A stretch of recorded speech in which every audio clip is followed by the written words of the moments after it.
Okay, so today we have Professor Ratnabali ma'am with us, and she is Dean Academic of University of Delhi. So, ma'am, the first question I would like to ask you is like the most exciting thing you had in this literature festival.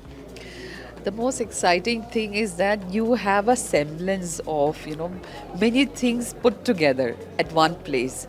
So you have sessions from morning till evening, one after the other, where you have eminent personalities from different fields are coming to talk to you and interact with you, number one. Number two, we have books which are there displayed. And upstairs, we have students who are, showing or releasing their books. Otherwise, they don't have any such platform.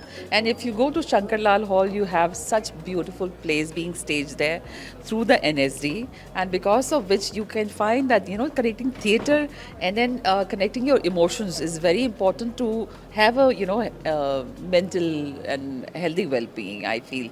So this is the most exciting part. And then you have one more thing.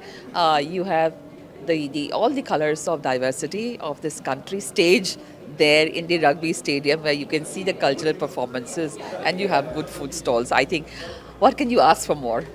Okay, ma'am. Thank you so much for like explaining this much. And the second one thing I want to ask you, like you have also conducted the session.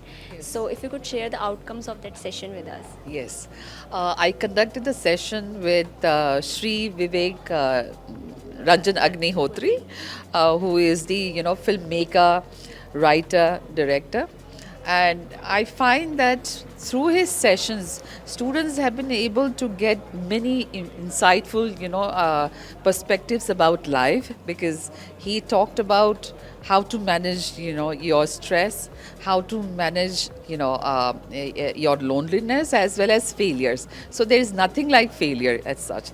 And at the same time, he also gave us the courage to take risk because making a commercial film is very easy, but if you want to shift towards documenting films, documentary kind of docu films, I would say, where you are trying to pick up social issues and then bring it to the fore for the audience to not only learn what are lessons we need to learn from the past, but also what are the social issues which we generally try to put or sweep it under the carpet. So I think that is the takeaway of that session. Okay, thank you so much, ma'am. Thank you.